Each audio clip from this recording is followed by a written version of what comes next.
সালামু আলাইকুম। আমি এমাজউদ্দিন ফরহাদ আছি আপনাদের সাথে। নতুন একটি এপিসোডে আপনাদের সবাইকে স্বাগত জানাচ্ছি।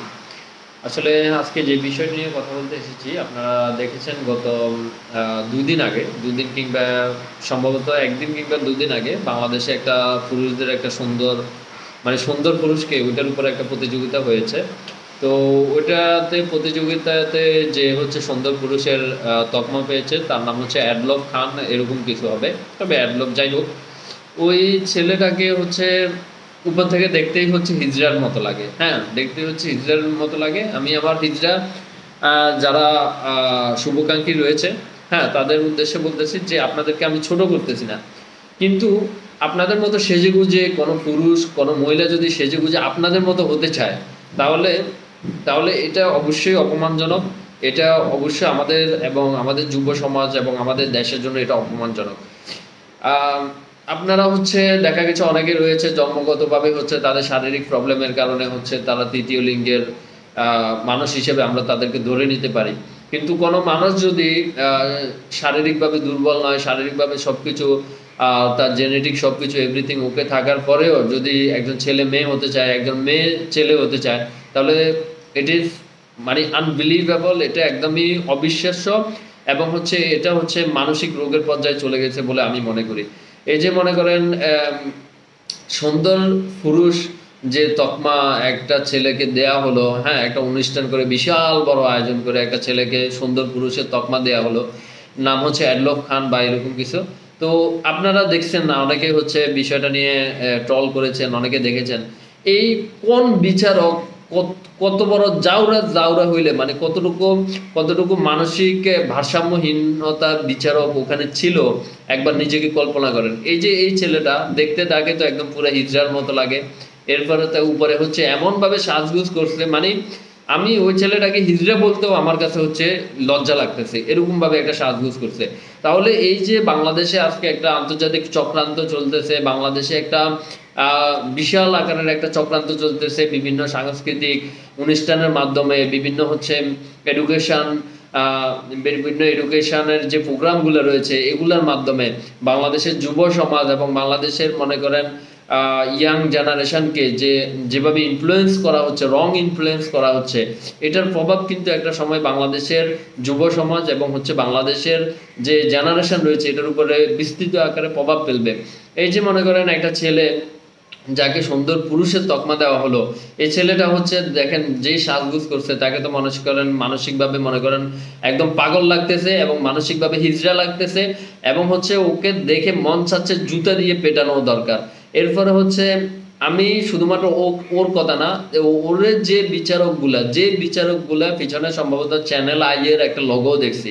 তার মানে এই যে অনুষ্ঠানটা হয়েছে চ্যানেল আই হচ্ছে এই অনুষ্ঠানে হচ্ছে পার্টনার অ্যাজ এ পার্টনার হিসেবে ছিল বা অ্যাজ এ অ্যাডভার্টাইজমেন্ট পার্টনার হিসেবে ছিল, ওনাদের যে অ্যাড, হ্যাঁ, অ্যাড পার্টনার হিসেবে ছিল। তো চ্যানেল আই কি ইদানিং গাদা টাদা খাওয়া শুরু করছে নাকি? আমার আসলে বিষয়টা বোধগম্য হচ্ছে না।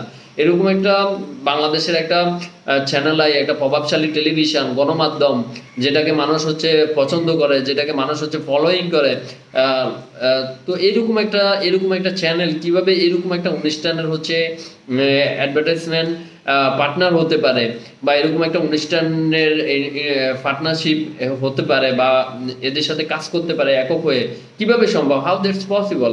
তো এটা একটা আন্তর্জাতিক চক্রান্ত। বাংলাদেশের বিভিন্ন মাধ্যমে হচ্ছে হাজার হাজার লাখ লাখ কোটি টাকা দেওয়া হচ্ছে শুধুমাত্র বাংলাদেশের যুব সমাজ, শুধুমাত্র বাংলাদেশের ইয়াং জেনারেশনকে হিজড়াতে পরিণত করার জন্য, যেখানে বাংলাদেশের যুব সমাজ বিজ্ঞান এবং হচ্ছে বিজ্ঞানে হচ্ছে এগিয়ে আসবে, যেখানে হচ্ছে তারা হচ্ছে জ্ঞান ভিত্তিক গবেষণা ভিত্তিক একটা জেনারেশন নিজেদেরকে তৈরি করবে।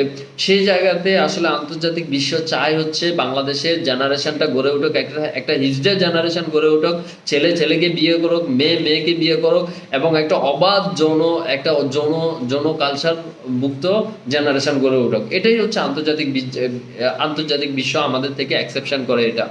তো এই যে আন্তর্জাতিক বিশ্বকে আমরা সুখী করতে গিয়ে আমাদের দেশে যে এই যে সাংস্কৃতিক অনুষ্ঠানগুলো হচ্ছে, সেখানে যারা সুন্দর পুরুষের তকমা যারা পাচ্ছে, এই সুন্দর পুরুষের তকমা যে বিচারকগুলো দিচ্ছে, আমি বলবো ওই বিচারকগুলোর মা বোন ভাইয়ের সাথে ওই সুন্দর পুরুষকে একরাত থাকার পরে হচ্ছে ওই সুন্দর পুরুষ থেকে আসার পরে ওই তারা থেকে এসে আমাদেরকে সৌন্দর্যের মিনিংটা আমাদেরকে একটু বর্ণনা দেখ, যে আসলে এই পুরুষের মধ্যে এমন কি আছে যার কারণে আমরা তাকে সুন্দর পুরুষ হিসেবে তকমা দিতে পারি।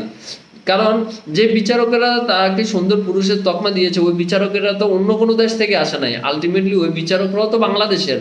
তো ওই বিচারকেরা যারা ওই বিচারকের আসনে যে মানুষগুলো ছিল, আলটিমেটলি তারা তো বাংলাদেশের কালচার, বাংলাদেশের রিলিজিয়ান বা বাংলাদেশের ঐতিহ্য এগুলো সম্পর্কে হচ্ছে তাদের ধারণা আছে। এমন না তো না তারা ইউরোপে বসবাস করে হঠাৎ করে এসে এখানে বিচারকের দায়িত্বে বসে একটা ইউরোপের মতো সাজগুজ করে আসা একটা ছেলেকে তারা সুন্দর পুরুষ হিসেবে তকমা দিয়ে দিল। বিষয়টা তো এমন না।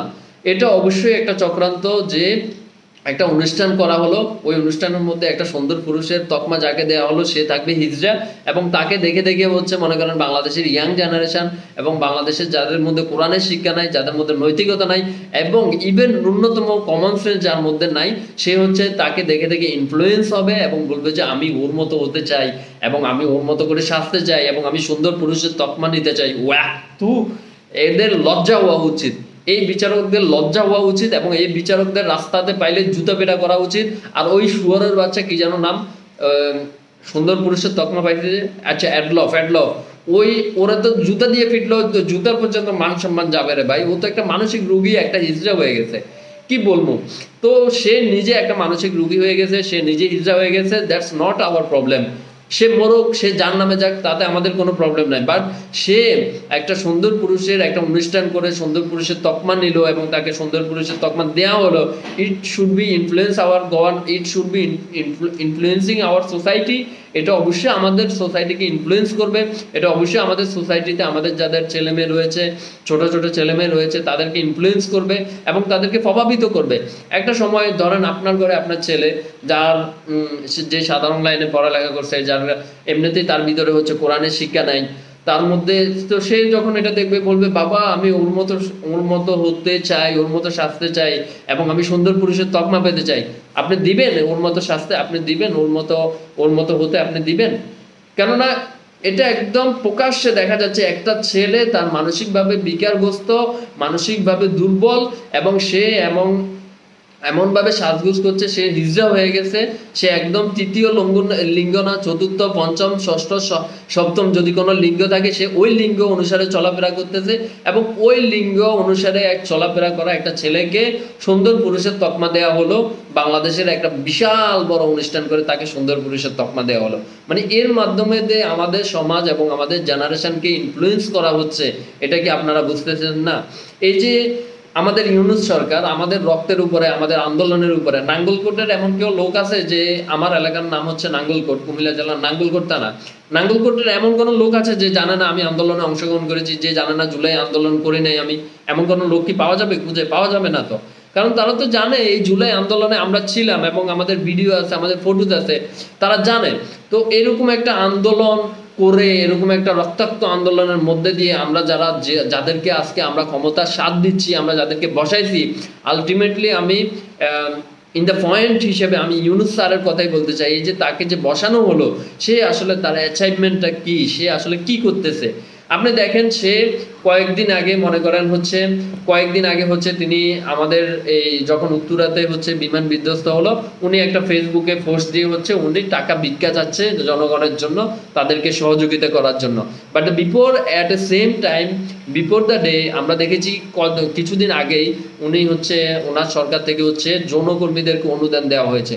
তাইলে এই যে সরকার থেকে যৌনকর্মীদের অনুদান দেওয়া হলো, it should be influencing them, এটা তাদেরকে ইনফ্লুয়েন্স করবে এবং হচ্ছে তাদেরকে হচ্ছে উৎসাহ যোগাবে। এবং আরো যারা ইয়াং জেনারেশন রয়েছে মেয়েদের মধ্যে, যারা এখনো একটু খারাপ, বেশি খারাপ হয় নাই, তখন এই খবরগুলো তারা যখন দেখবে যে যৌনকর্মীদেরকে অনুদান দেওয়া হয়েছে 2 কোটি টাকা, তখন তো তারা আরো বেশি ইনফ্লুয়েন্স হবে, তখন তো তারা এই কাজের দিকে আগায় যাবে আরো বেশি।